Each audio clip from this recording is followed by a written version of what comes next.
Nithyananda Paramashivoham Om Nithyananda Paramashivoham Om Nithyananda Paramashivoham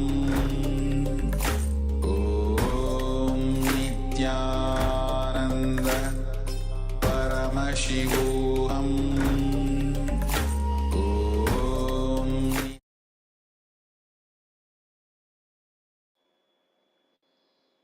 नित्यानन्दं परमसुखदं केवलं ज्ञानमूर्तिं द्वन्द्वातीतं गगनसदृशं तत्त्वमस्यादिलक्ष्यम् एकं नित्यं विमलमचलं सर्वदी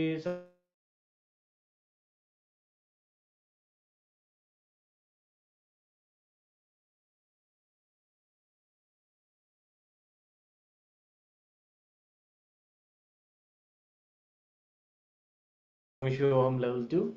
Yes, it is a celebration. Every day we are learning more power manifestation, and we're learning more about Paramashiva's various manifestations, and celebrating our deeper connection with Swamiji every day.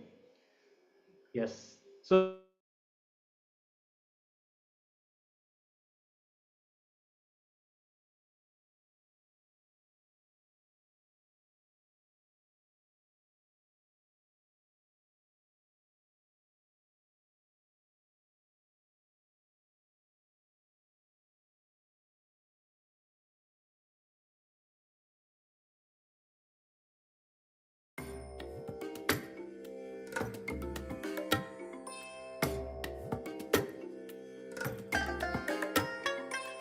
I bless you all.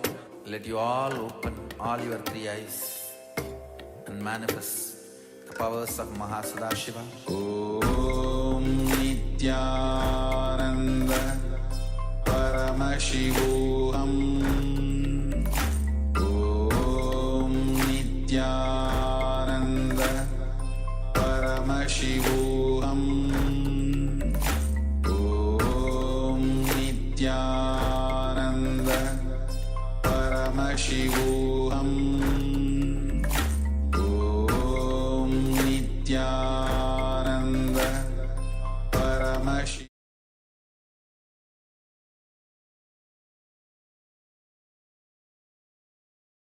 Yes. Sorry for the technical glitch. So this powerful Dvitya Vinyasa Krama Yoga, 312 components of Nithyananda Yoga, energized and fresh, let us enter into the first round of today's power manifestation. As always, we are going to manifest the power of blindfold reading first.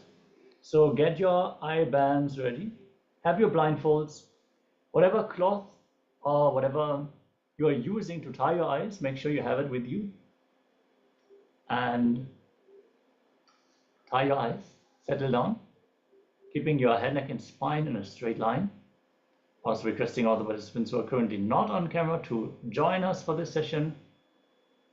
Make sure you're visible on camera and settle down, tie your eyes. No light should fall into your eyes. And then simply connect to Swamiji in your inner space. Visualize Swamiji's smile in your inner space. And first, we're going to chant the Shastra Pramana, the scriptural reference for this power of third eye, which is from the Vijnana Bhairava Tantra.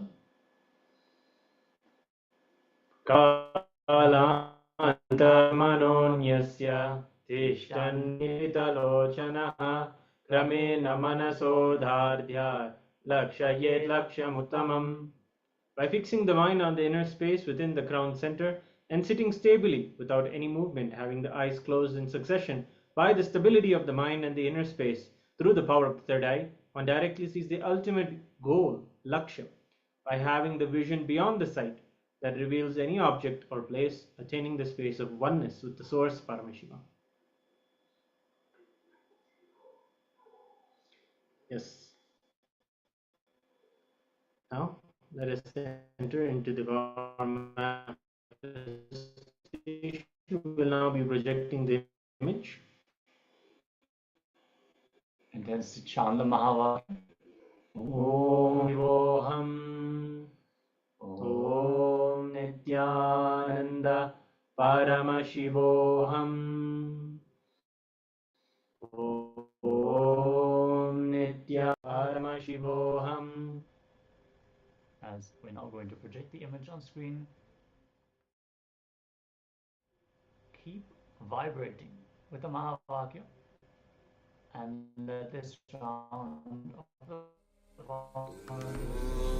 Nithyananda Paramashivoham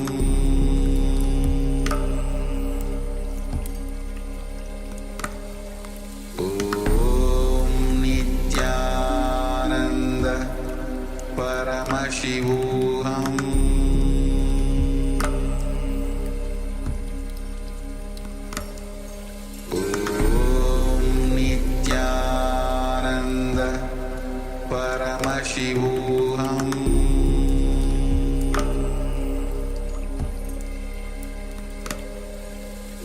Om Nithyananda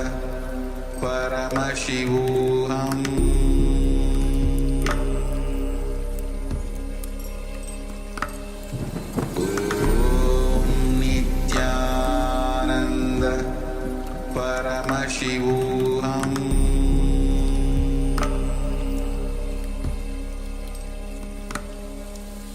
Om Nithyananda Paramashivoham Om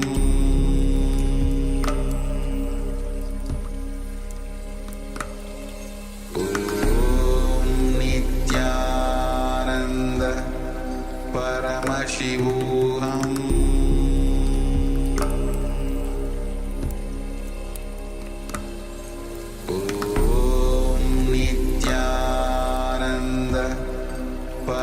Paramashivoham Om Nithyananda Paramashivoham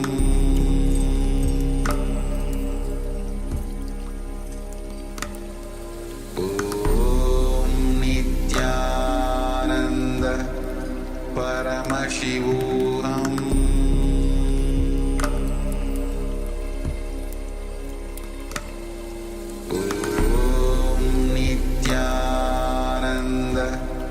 Paramashivoham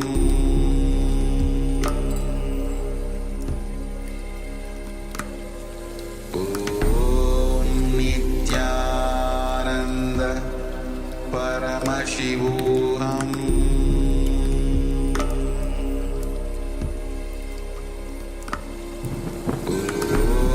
Om Nithyananda Paramashivoham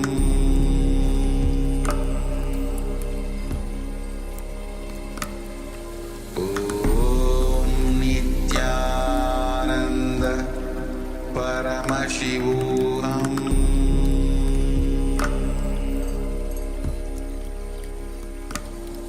Om Nithyananda Paramashivoham Om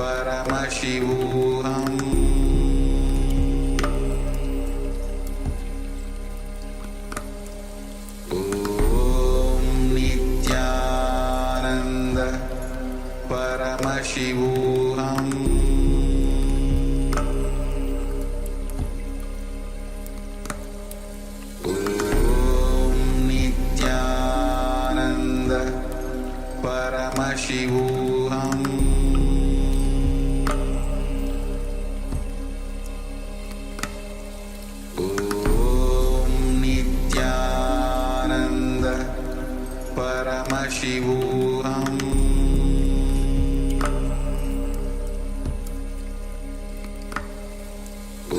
Om Nithyananda Paramashivoham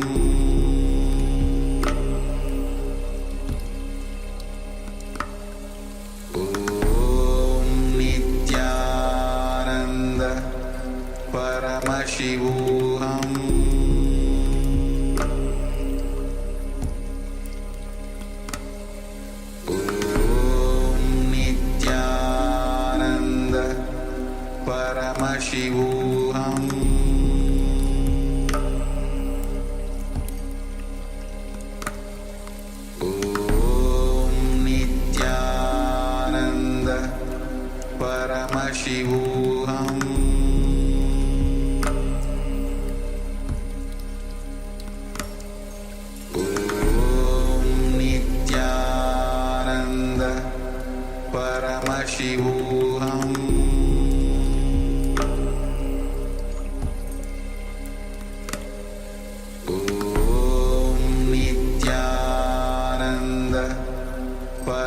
Paramashivoham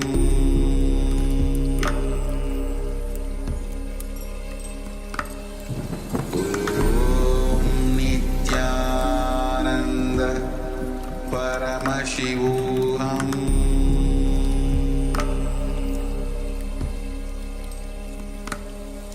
Om Nithyananda Paramashivoham Paramashivoham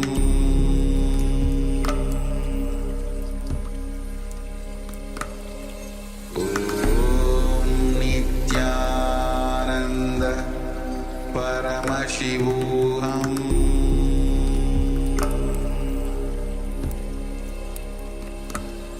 Om Nithyananda Paramashivoham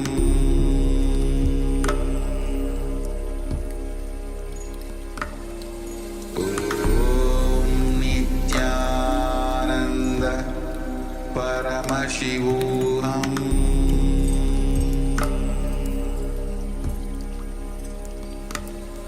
Om Nithyananda Paramashivoham Om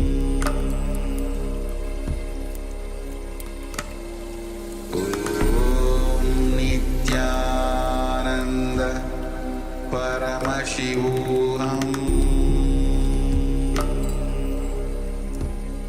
Paramashivoham Om Nithyananda Paramashivoham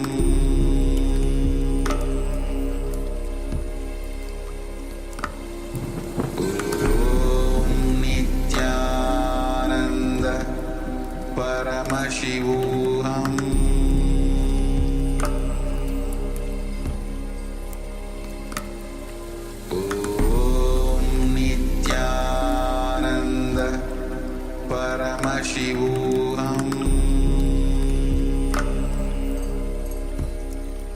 Paramashivoham Om Nithyananda Paramashivoham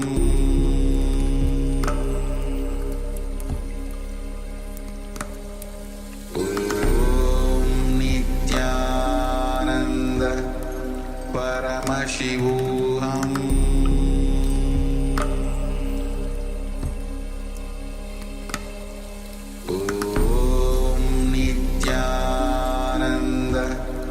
Paramashivoham Om Nithyananda Paramashivoham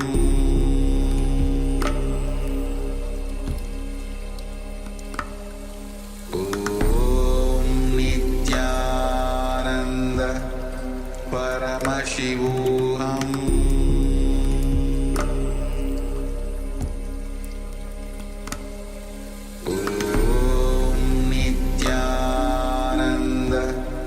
Paramashivoham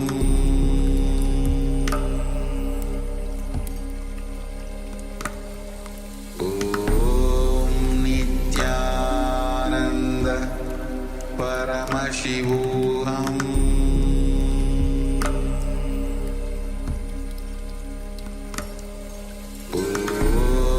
Nithyananda Paramashivoham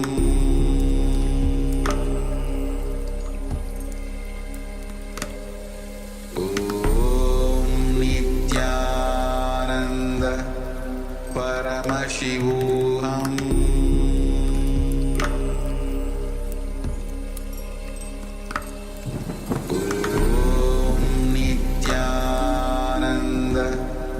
Paramashivoham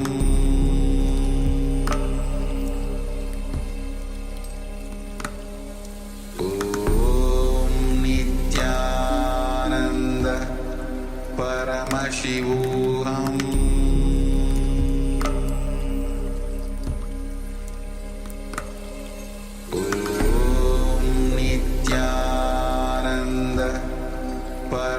Paramashivoham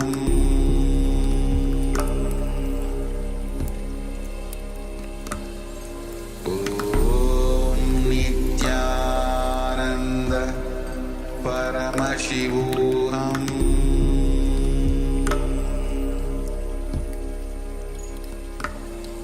Om Nithyananda Paramashivoham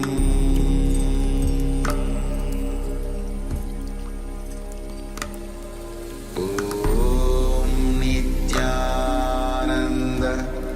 Paramashivoham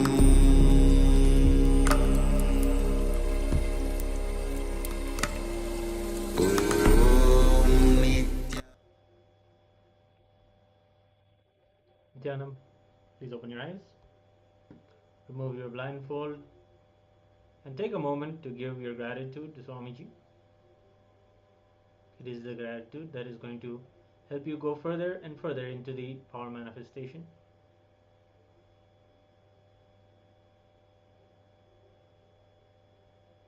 Yes. After giving gratitude,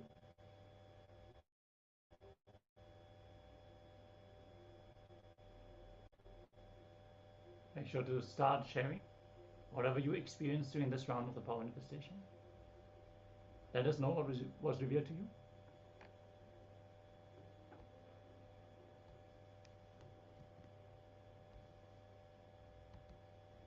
Share the results of your power manifestation here in the Zoom chat or on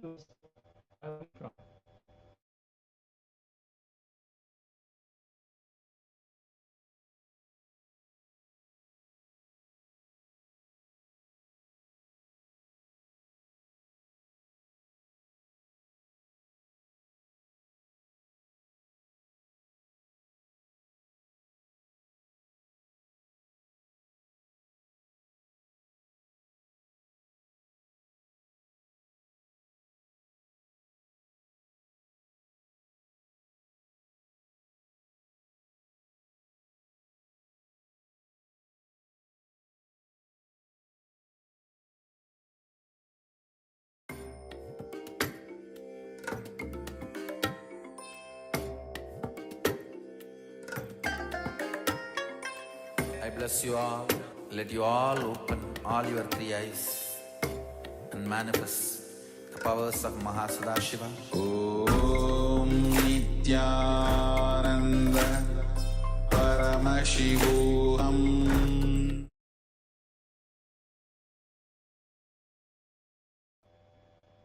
yes, we'll now show you the image.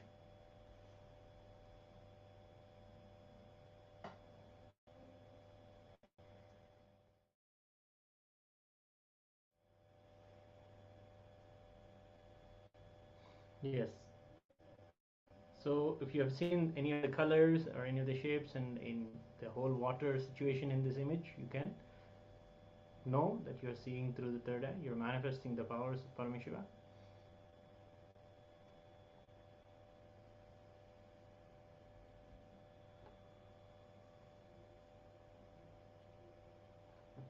Yes. Make sure to share your experience about the power manifestation in the chat. As always, it's the best way to enrich each other and to celebrate Paramashiva manifesting through all of us as we are getting ready to enter into the first Jnana segment of the day, where we are going to start to learn about the feeling connection. What is feeling connection and how does it express in our lives? How do we build our feeling connection?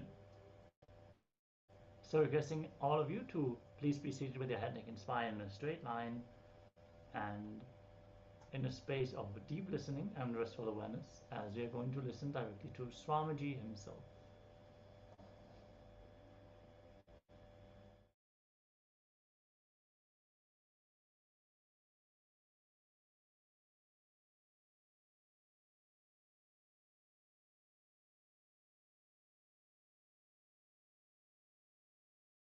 There's a beautiful verse by a Siddha from my native place, Idaikadar. நந்தவனத்திலோர் ஆண்டி நாலாறு மாதமாய் குயவனை வேண்டி கொண்டு வந்தான் ஒரு தோண்டி அதை கூத்தாடி கூத்தாடி போட்டு உடைத்தாண்டி.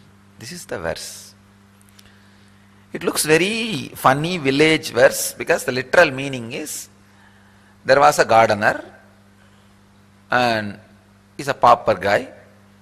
He went to the pot maker, begged for 10 months, 4 plus 6, 10 months, and finally got one pot to pour water for all these plants.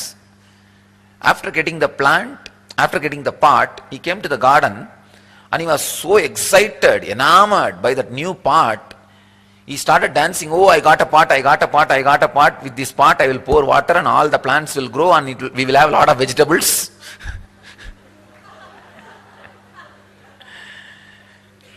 Dancing. In that ecstasy, that fellow finally broke the pot. This is the literal meaning, literal translation. If you look deep, the mystical meaning is your individual consciousness is that gardener. Brahma is the pot maker. 10 months you begged, staying inside your mother's womb, and got the pot, this body. What for? To make a garden. Using this pot to pour water and make garden and grow a lot of vegetables. But unfortunately, after landing, you are so excited that you got a body and you jump, oh, I got a body, and jump around, forgot the prarabdha for which the body is taken. And jumping around in agamya, collecting this, collecting that, here, there. Finally, break the pot. Means destroy this body.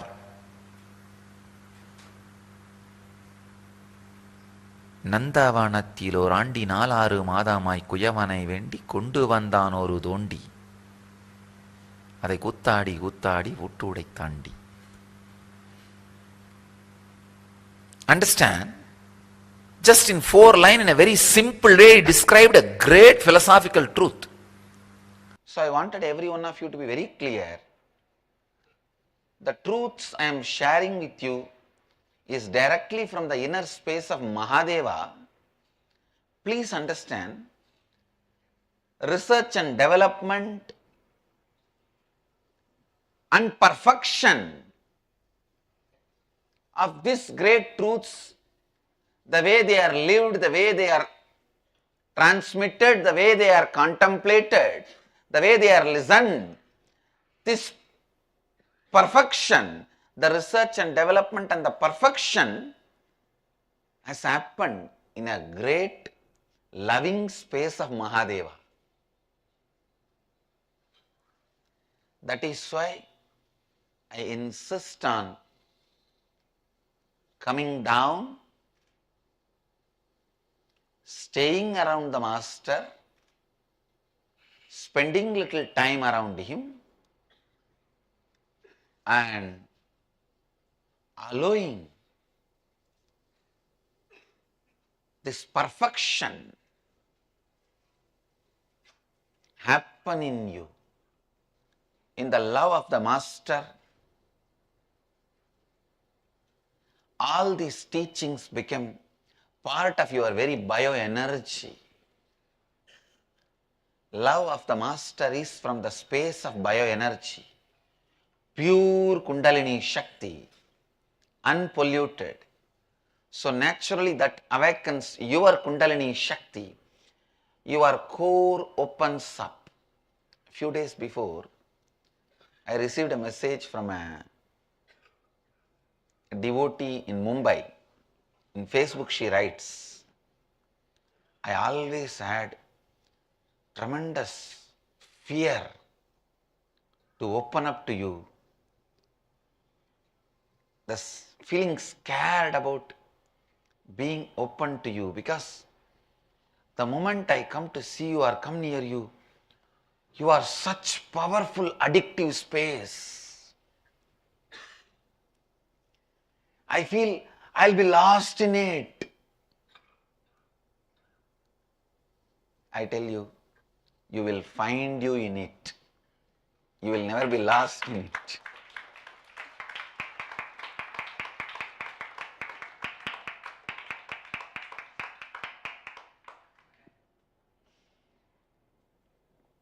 Please understand, when you are afraid of your own core being, you are afraid of the love comes from the core being of the Master. I've never seen a Master's love making you lose you. I've always seen Master's love making you find you.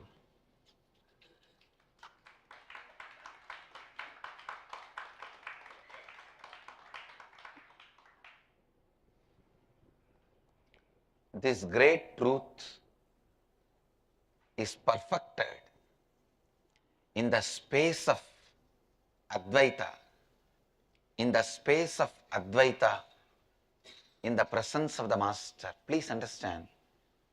That is why I insist on coming down and spending time with the Master in the physical presence, where this truth is transmitted to you in a supportive, protective, caring, loving ambience, energy field of the Master. At least the initiation should happen in the physical presence. The initiation should happen in the physical presence. The truth of Advaita, medicines across the counter. You can get it from wherever you are, just through two-way video conferencing. But for surgery, you have to go to the operation theatre. So for the real transformation, you have to go to the presence of the Master, where the transformation becomes your reality. It is just part of your inner space. The story of Bhatmapada, one of the great disciples of Adi Shankaracharya, proves clearly, just by the feeling connection with him, feeling connection to Adi Shankara, he has mastered the nature. He was so powerfully in tune with the nature. He was so beautifully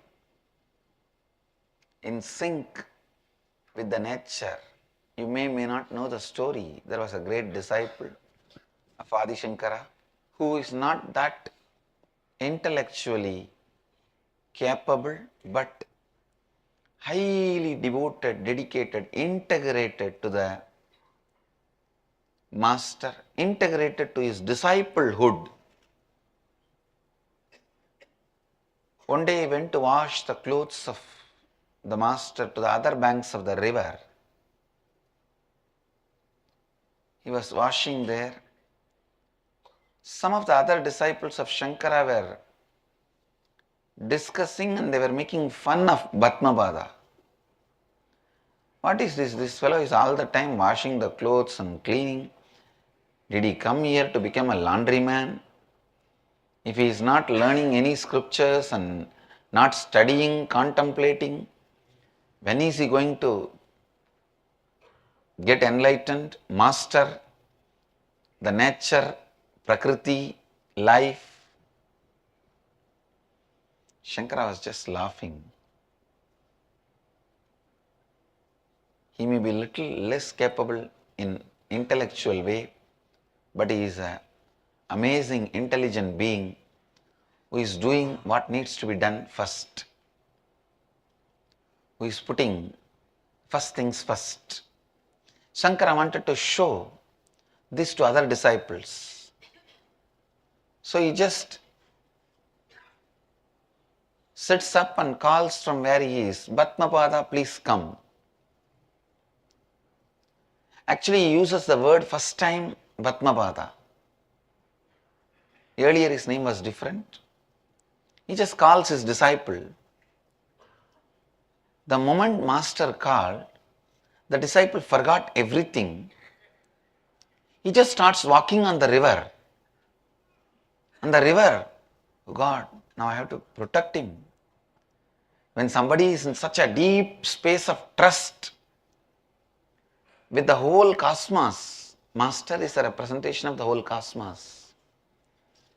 I cannot allow him to suffer, I cannot let him down. So the river just makes lotus flowers and holds his feet wherever he puts his feet. Please understand, lotus will never happen in the river because river is flowing water. It happens only in ponds, stable water. But here, river produces the lotus and holds his feet when he walks and makes him cross the river. Usually, people will be anxious when they cross the river. Maybe first time, a river would have been anxious when a person is crossing the river. That she has to safely reach him the other side. Because every step is held by a lotus. He was called Batmapada. Shankara demonstrates to all his disciples the need for the loving space for the transmission of the Advaitic truth to happen, because your birth itself has happened when you denied the self, Advaita. Something that deep which is able to make you assume a human body and broken mind can't be transcended unless you trust somebody more than your human body and broken mind. So Master makes himself available for you to experience the completion of the love circle.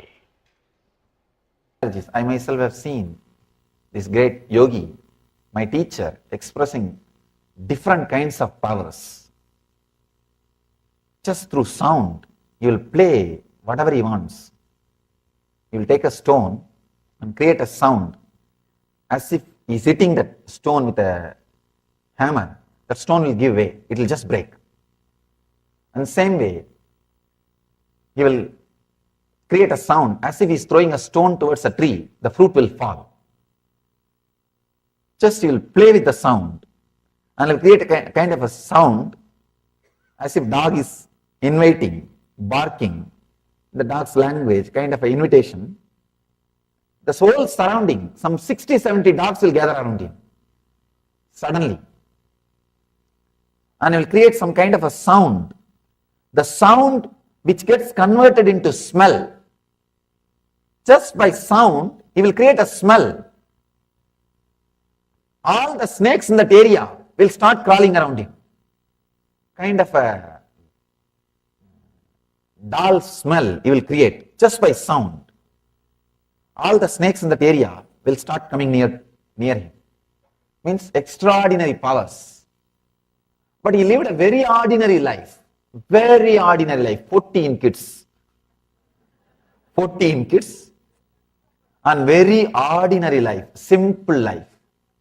Just like any householder, one house, and he will come once in a while to the temple here, there, and start talking to people and living a very ordinary life. Sometimes I used to ask him, when I see him expressing this kind of powers, why don't you express these powers to people? You'll have a big following. You'll just laugh.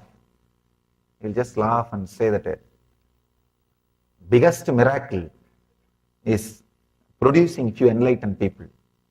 If I do that job, I am done. Not these small miracles, small powers. The other day one guy came to me in Kalpataru, in India, Kalpataru program. He came to me and said, Kalpataru is the program. I am supposed to bless or give whatever people ask. So this guy came and asked me, Swamiji, I want my past memory to come back. I just laughed at him and said, do you know what you are asking? He was over enthusiastic. Yes, please bless me. I should have my past memory. I told him, I asked him, what is your age? He said 45. Are you able to handle this 45 years of memory? He suddenly looked into me and said, right, I'm not able to handle. I'm already depressed, feeling constantly guilty, suffering with these memories. They are haunting me. Many times I remember and think, I shouldn't have done that at that time. I shouldn't have spoken like that at that time. I shouldn't have done this at this moment. I should have behaved this way. Many times I remember and repent. I told him, just this 45-year-old memories, 45 years of memories can put you in depression. What will happen if you have 200, 300-year memories? You will become mad. 200 years of 300 years of memory comes to your table. What will happen? You will become mad.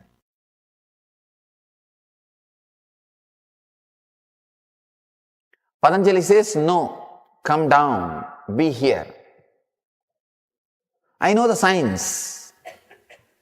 The child has experienced what Patanjali says as Ata Yoganusasanam. Means, now let us enter into the yoga. The child has understood. The child is in a zone of now. Please understand, he is in this zone now. When you are in that zone now, the connection between you and the master happens straight away. It is direct. It is straight. Because the child has experienced that now. Here, the now, Ata, Yoga Anusasanam, this is a beautiful word. Patanjali says, come to this moment, let us enter into yoga space. Let us enter into the experience of yoga. You may ask, why the child was able to get?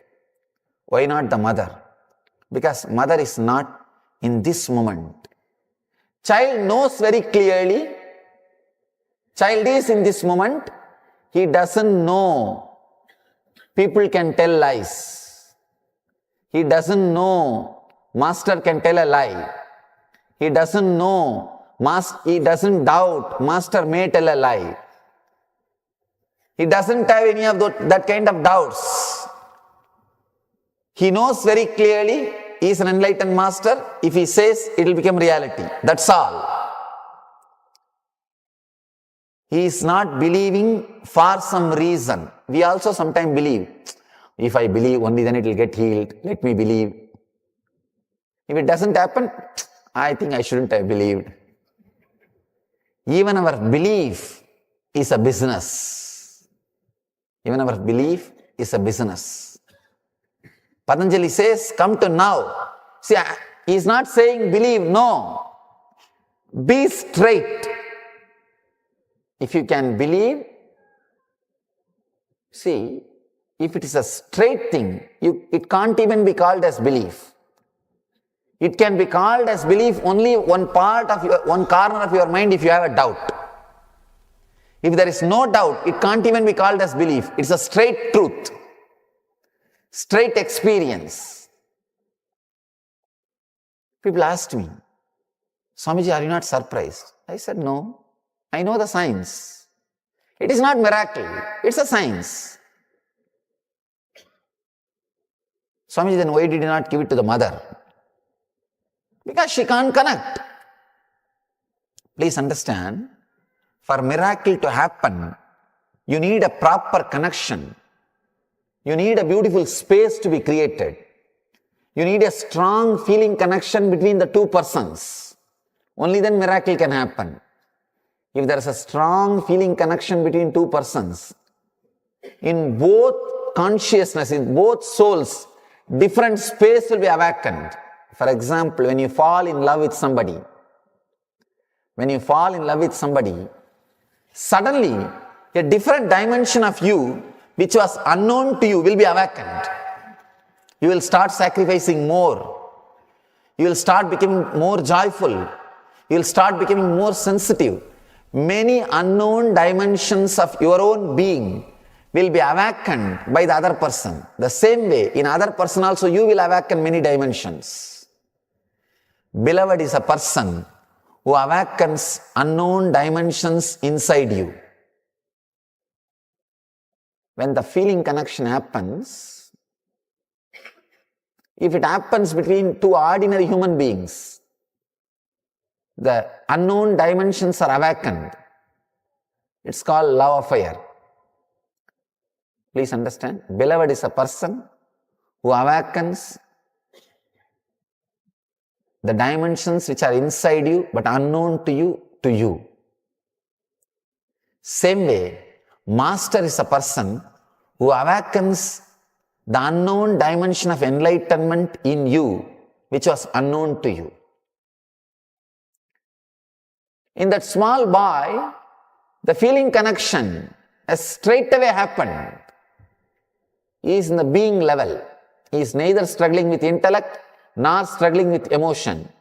He is straight. His intellect and emotion are parallel lines. Straight. He is connected. The being level connection has happened. So miracles are automatically happening. It is not even done by me. Anything done is a work, not miracle. Anything happens is miracle. It was not done by me. It just happened. Because he is also in the space of now and I am also in the space of now. Understand?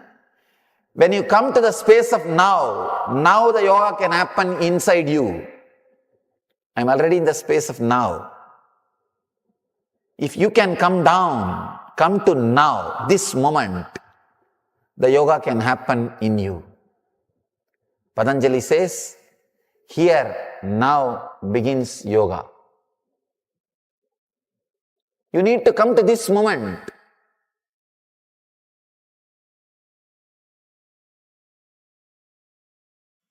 A small story.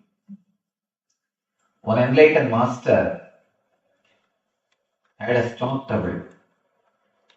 So his doctor, personal physician, requested him to eat the same diet for the rest of his life.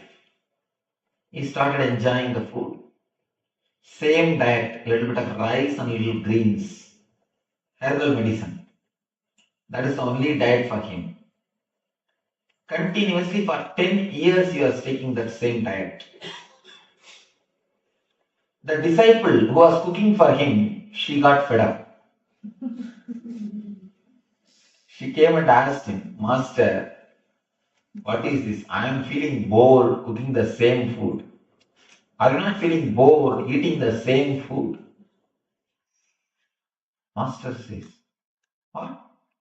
Same food? I don't eat the same food. Every day it is something new. How can I eat the same food every day? It is new. It is your mind which labels it as the same food. Understand this one statement. How unconscious we are. It's the right word. How can I eat the same food every day? How can it be same food? No. It is new. Surely new. Maybe same kind of food, but not same food. Same kind of food, but not same food. But our mind is so unconscious. We label the things very easily. We take the things for granted. We take the situations for granted. We take the personalities for granted. Our mind is such. Very easily we take things for granted. Very easily we take things for granted. You should understand this. One example deeply. Child never takes things for granted. For him, every rose is new. Everything is new. Everything is fresh. Everything is alive. He is so excited to see everything.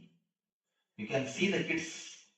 They will ask you a question. They don't even wait for your answer. They put some more question. They don't even wait for your answer.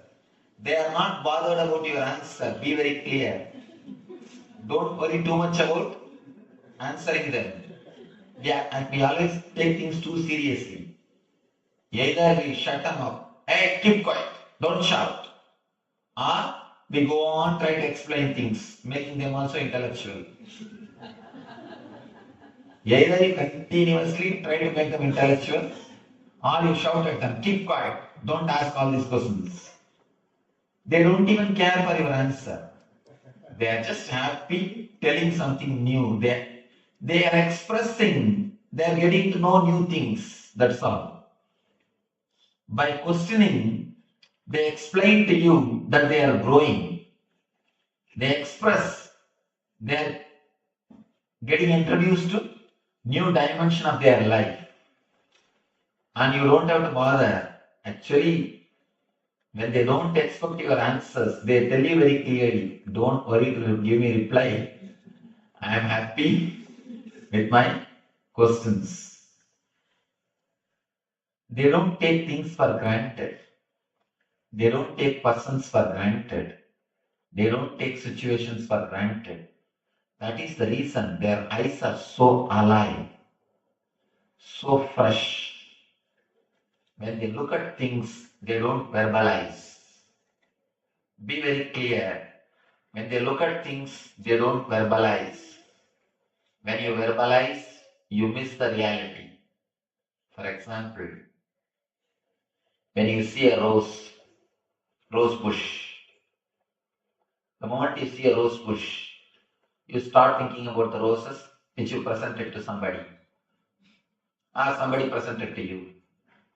Next, you start thinking about how that person reacted to your roses, or how you reacted for his roses. With love, or you shouted at him, what way you reacted. That emotions comes up. And the memory about that person comes up. And memory about the next person. It goes on, you miss the real rose, which is in front of you. When you start verbalizing, you miss the reality.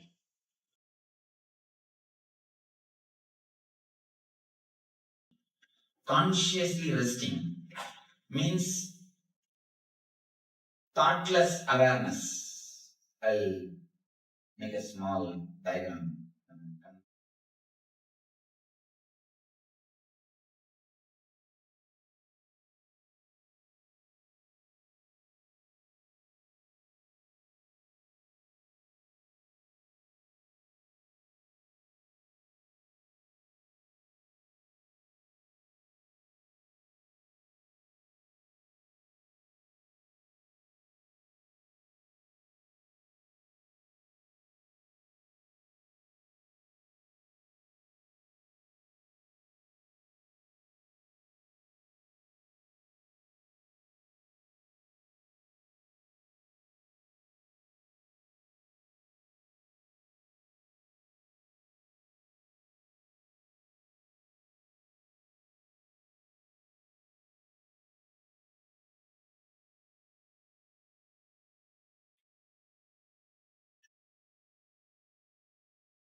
two level of consciousness and two level of thought.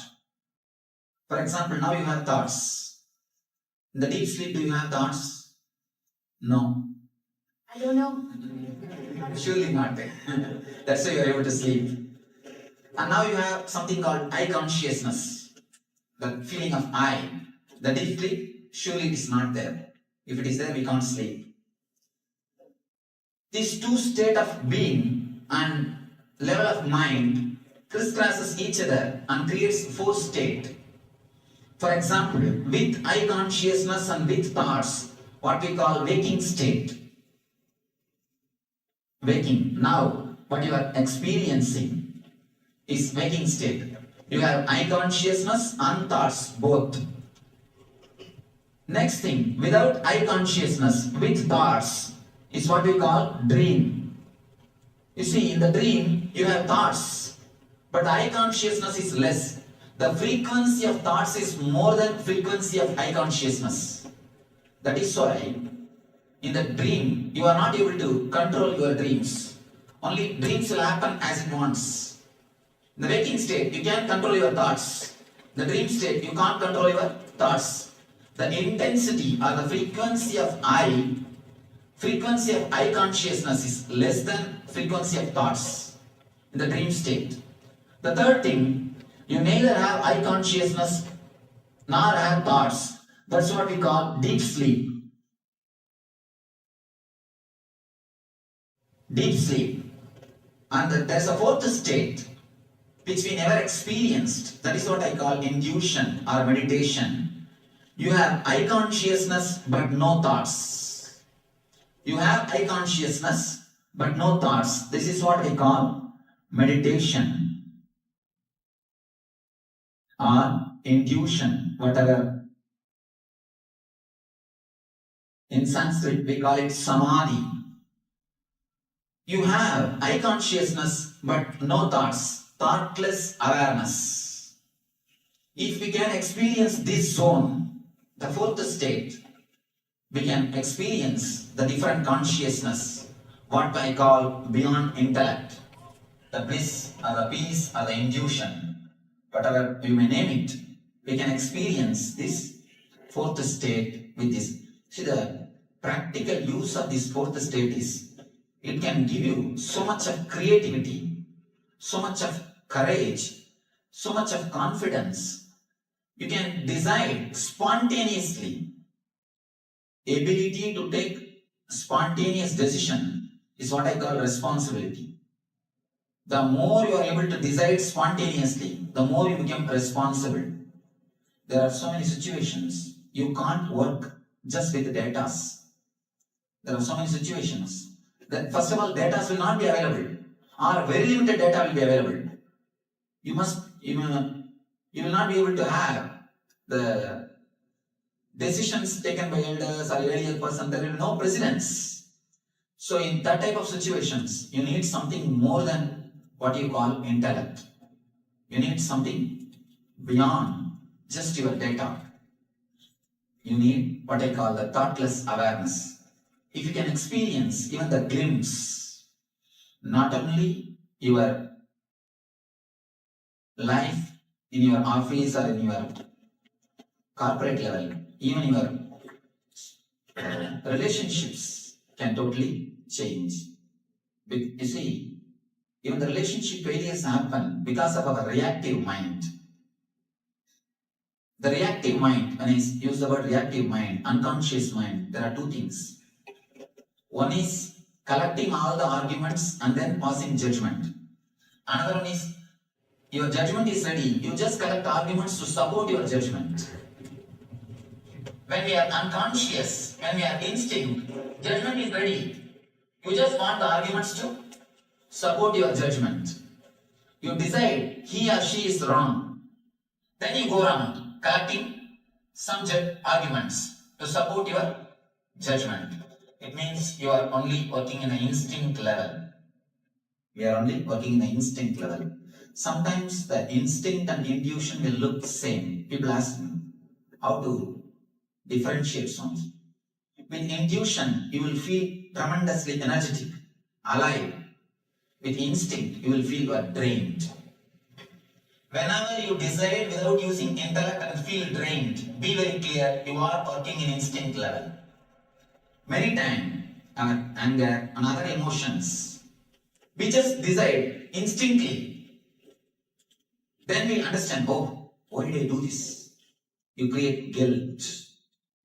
Guilt is the gift from unconsciousness or instinct level decisions. If we can experience this fourth state, what I call meditation, surely we'll be able to harvest the energy which is in our being, which I call intuition. And you can use the equivalent psychological terms. For waking, you can say conscious. For dream, subconscious. Deep sleep, unconscious. Of course, the fourth state, meditation, has no word, because psychology could not go so deep. So they have no word for this meditation. In Sanskrit, we call the waking as Jagrat, dream as Swapna, deep sleep as Sushupti, meditation as Turiya, fourth state. So all you need to experience is this thoughtless awareness. That is what I mean. Consciously resting. Yes. And put this table just to make you understand. There is something called consciously resting. Thoughtless awareness. There is something. You may not have experienced, but there is something. Yes. Where does intuition come from? From you. It can't come from anybody else. Surely only from you. Because we have not experienced that zone, that part, that dimension of our being, we forgot it. There is something called intuition exists. See, for an example, small thing. Somebody asked me in one seminar, Swamiji, many times it happens in my life. When I hear the knock on the door, suddenly I remember some friend's name. When I go and open, the same person is standing. When a phone rings, or when my cell phone rings, suddenly I remember somebody's name, whom I have not seen for 2-3 years. But when I pick up, he is there on the line. And when I am sitting in a party, suddenly I feel that particular person is going to come after a few minutes. That person is there after a few minutes.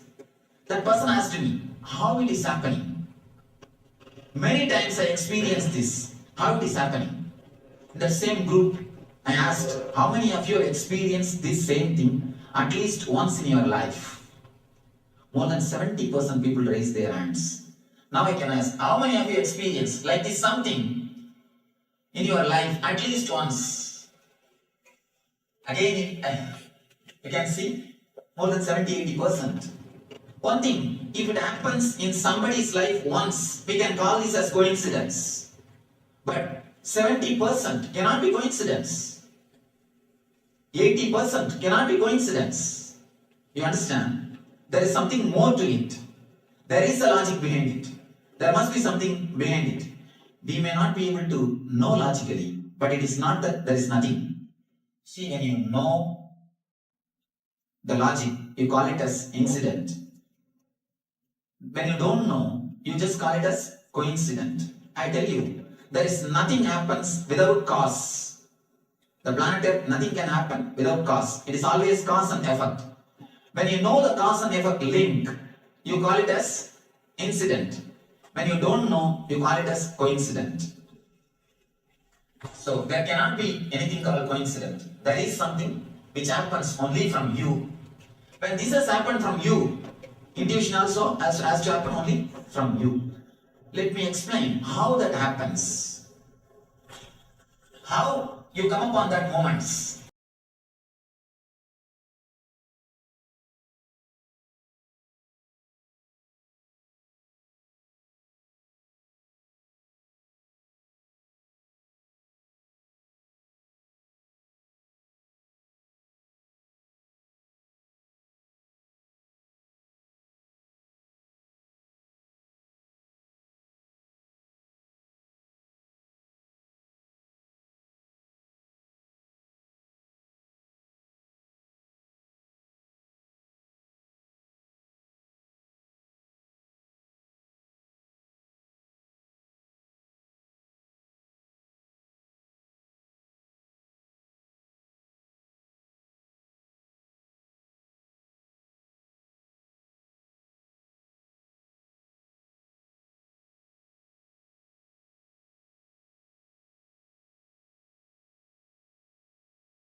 bless you all.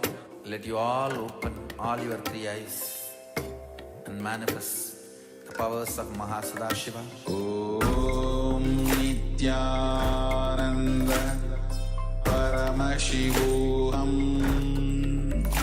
Om Nithyananda Paramashivoham. Om Nithyananda Paramashivoham. Om Nithyananda Paramashivoham. Om Nithyananda Paramashivoham. Om Nithyananda Paramashivoham. Om Nithyananda Paramashivoham. Om Nithyananda Paramashivoham. Om Nithyananda Paramashivoham. Om Nithyananda Paramashivoham. Om Nithyananda Paramashivoham. Om Nithyananda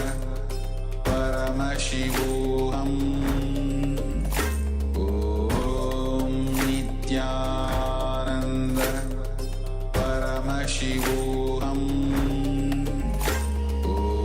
Om Nithyananda Paramashivoham. Om Nithyananda Paramashivoham. Om Nithyananda Paramashivoham. Om Nithyananda Paramashivoham. Om Nithyananda Paramashivoham. Om Nithyananda Paramashivoham.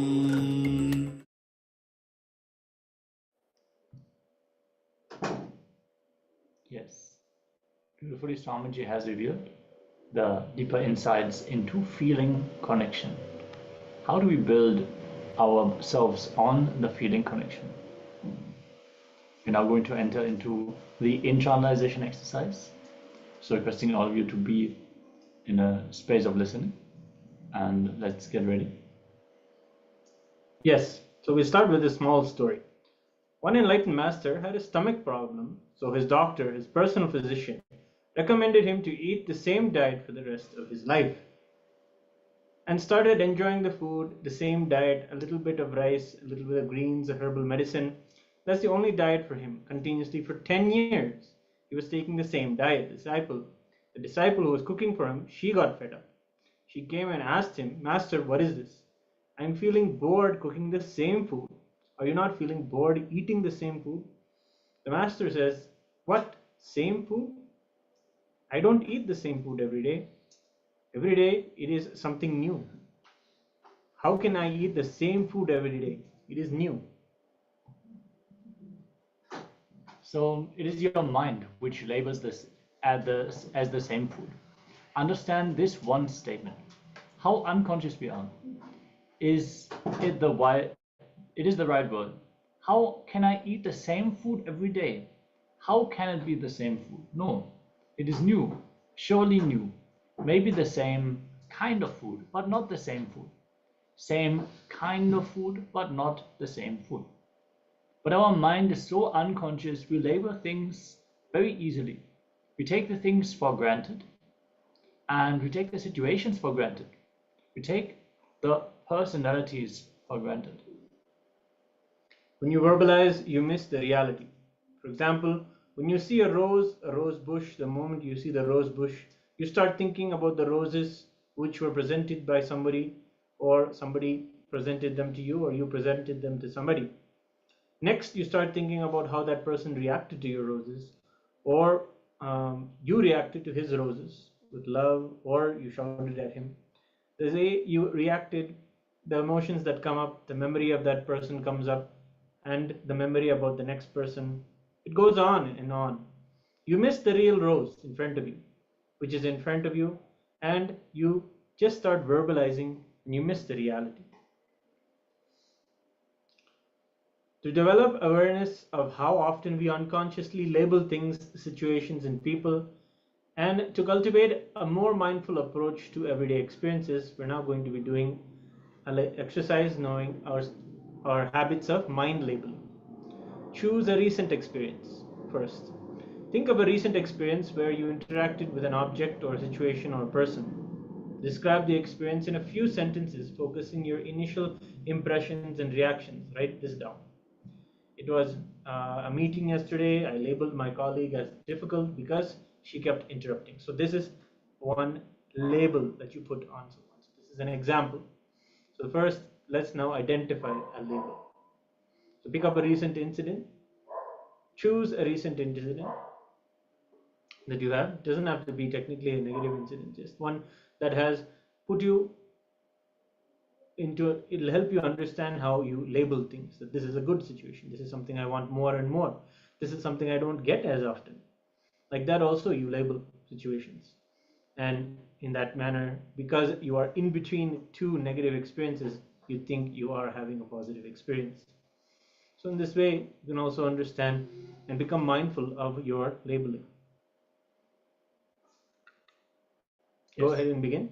Write down an incident, recent incident that you've had with labeling, and bring more awareness to how you took that label and where that label originates from.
So now we're going to move on to the next step of this exercise, which is identifying the labels. Reflect on the adjectives or labels you automatically assigned during this experience. For example, did you describe an object as boring, a situation as stressful, or a person as annoying? Write down these labels and consider whether they fully capture the complexity of the object, situation, or person. Some more labels could be difficult or interrupting as per the previous example. If you have any questions about this exercise, let us know. And let us now analyze the situation that we had picked in the previous step. Let's begin.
Now take each label and challenge it by considering different perspectives.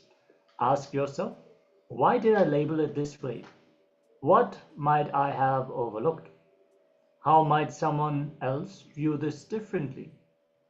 Write down at least one alternative perspective for each label. So, why I labeled her difficult? Because I found it frustrating not to be heard. Overlooked, maybe she felt her point was misunderstood and was trying to clarify. Different view, someone else might see her as a passionate or assertive person. So let's enter into this step of the exercise.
Yes, Nithyananda. Now that you're ready to challenge yourself, make the declaration now to attend to your labeling in a conscious way so that you will reflect and refrain from doing this active labeling and be mindful about it. Not jump to conclusions and label someone without an understanding about what that person may be going through, what that person may be actually trying to say. Yes. So with this declaration, let us now enter into the power manifestation session. It's going to give us, as soon as we add awareness more into our inner space, there comes a bigger possibility to manifest the powers of Paramashivoham more profoundly and in depth. So let's get ready to do the power manifestation now.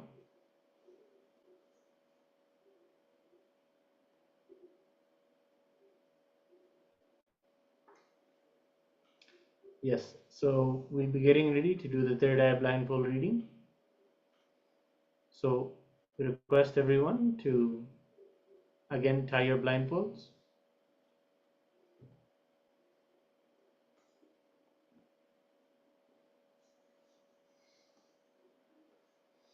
Now connect in oneness, remembering Swamiji in your third eye.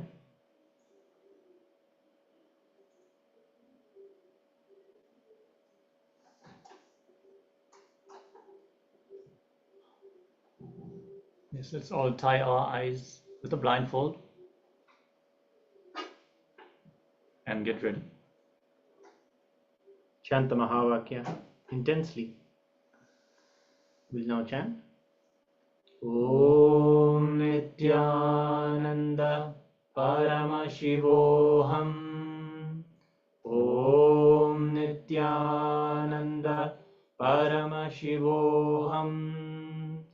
Om Nithyananda Paramashivoham. Keep vibrating with the Mahavakya and let Swamiji reveal what it is that we are predicting on screen. You're getting ready. If you have not yet tied your eyes, do so now as we enter into the next round of today's power manifestation.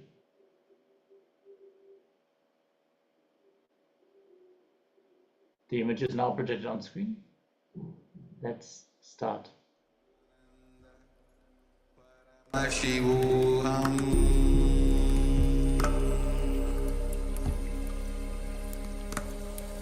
Om Nithyananda Paramashivoham.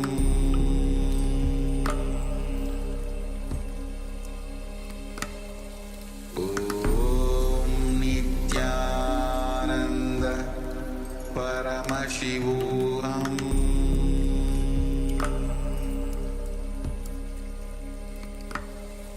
Om Nithyananda Paramashivoham.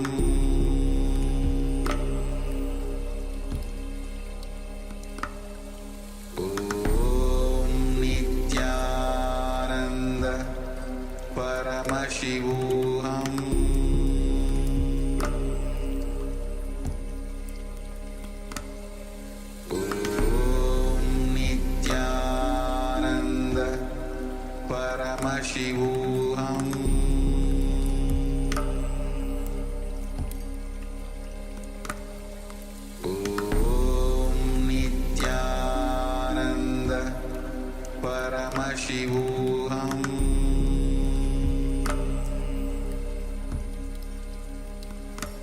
Om Nithyananda Paramashivoham.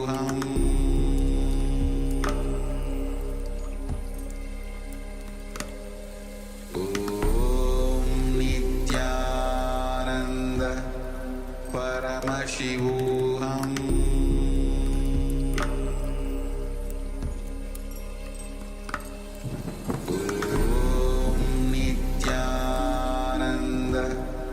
Paramashivoham.